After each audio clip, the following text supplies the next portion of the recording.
Oke, Assalamualaikum warahmatullahi wabarakatuh.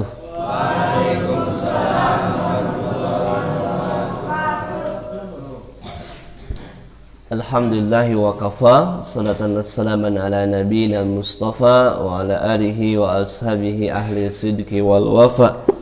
Asyhadu an la ilaha illallah wahdahu la syarika lah wa asyhadu anna Muhammadan abduhu wa rasuluh.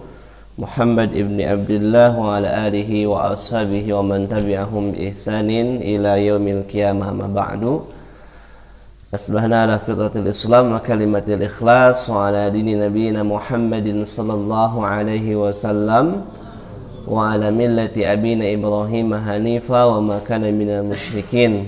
Allahumma anfa'na bima 'allamtana wa 'allimna ma yanfa'una wa zidna ilman ya rabbal alamin. Allahumma inna nas'aluka ilman nafi'an wa rizqan thayyiban wa amalan mutaqabbalan. Kaifa halukum? Alhamdulillah.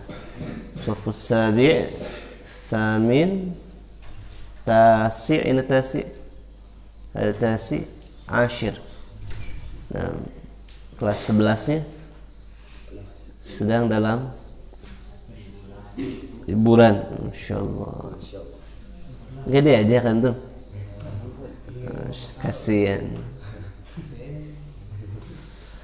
Alhamdulillah, bersyukur kepada Allah, di Sabtu subuh kali ini kita dipertemukan kembali dalam kajian subuh, kajian kitab Ta'limu Muta'allim, ya, Ta'lim Muta'allim. Satu media yang kita jadikan sebagai wasilah untuk sama-sama berbenah tentang tata cara belajar yang baik dan benar, supaya apa yang kita cari bisa kita dapatkan. Saya tidak akan pernah bosan menyampaikan kepada antum bahwa yang kita kejar itu bukan cuman sekedar ilmu. Yang kita cari saat kita di pesantren belajar itu ada 4. 1 apa? Ilmu. 2 manfaat ilmu. 3 keberkahan ilmu.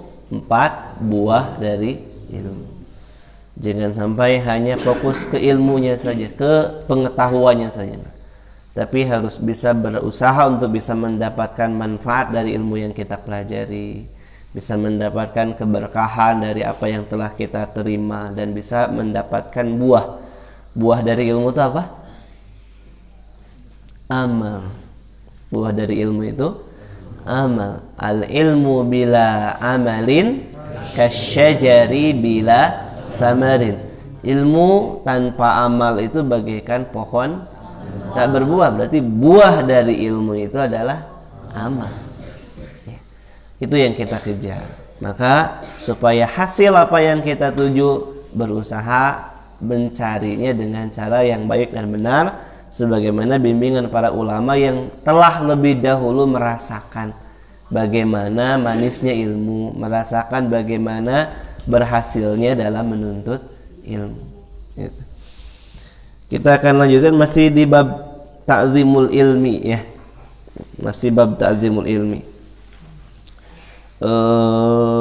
Sekarang wayam bagi itu, ya.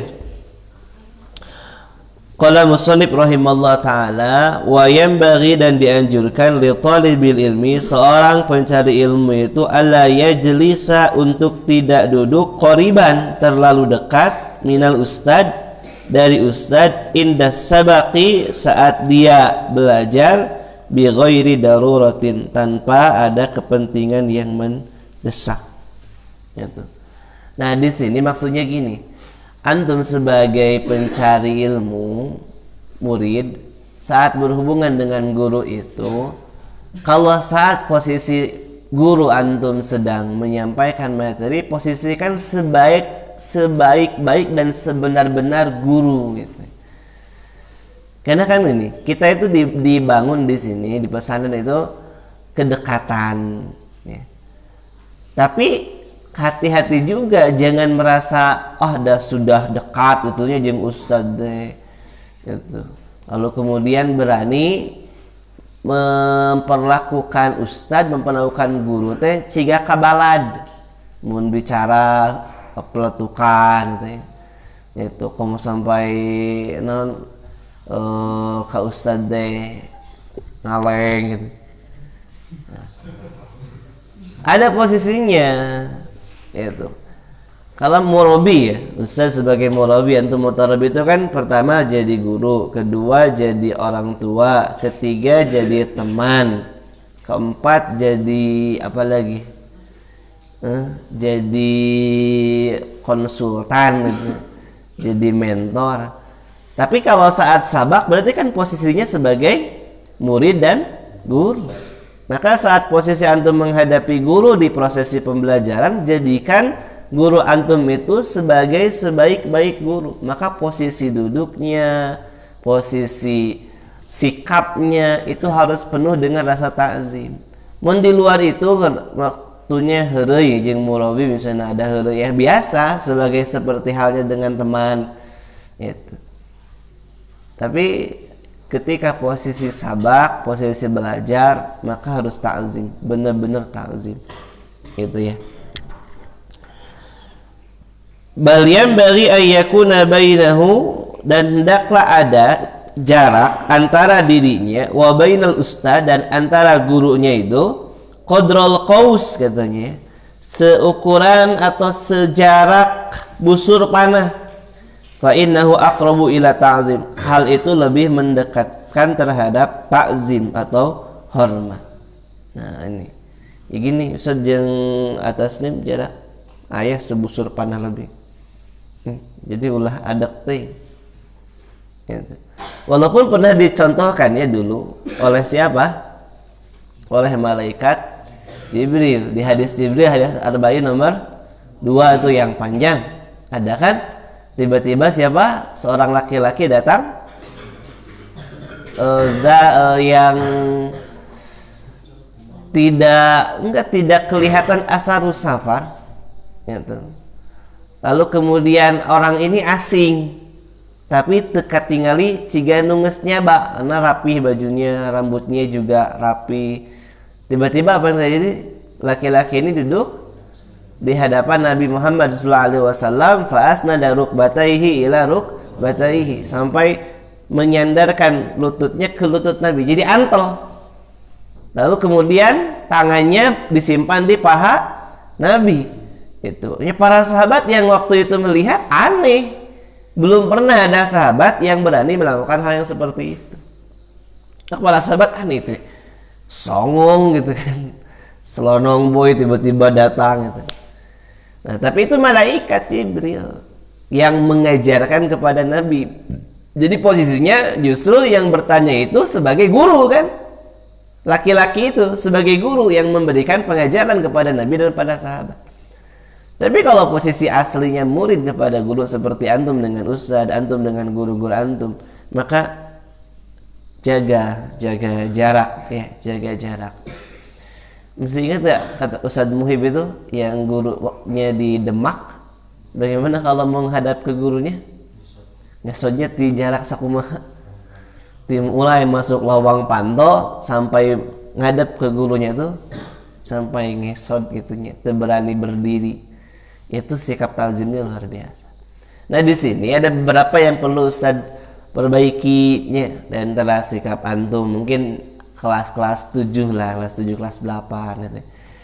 Apalagi kalau sedang sholat, selesai sholat ya. Kalau masalah saf itu tongelehan, kalau safnya saf sholat itu. Misalnya antum silahkan ke depan. Enggak, kalau dalam kebaikan itu fastabiqul khairat, karena saf yang paling depan, yang paling awal itu lebih besar pahalanya. Jangan mau diberikan kepada orang lain walaupun itu ustaz, karena itu kebaikan ibadah. Fastabiqul khairat, tidak ada isar dalam masalah itu. Jadi tenan naon antum nongengan ustaznya kan pas ruku gitu, saya kan di belakang gitu, tapi kan sama-sama rukunya, sama-sama sujudnya itu nggak masalah. Tapi yang jadi masalah, yang kurang beradab itu adalah setelah selesai sholat. Setelah selesai sholat itu, kadang ustaz sering dapat, misalnya ada salah satu ustaz yang di belakang.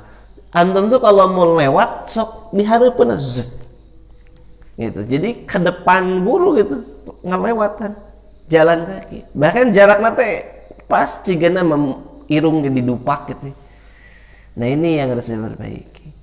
Yaitu kalau antum mau keluar setelah selesai sholat, lihat, usahakan jangan lewat ke depan guru. Jangan lewat ke depan guru. Kalau mau mentas di saf depannya. Misalnya Ustaz ada di saf keempat misalnya.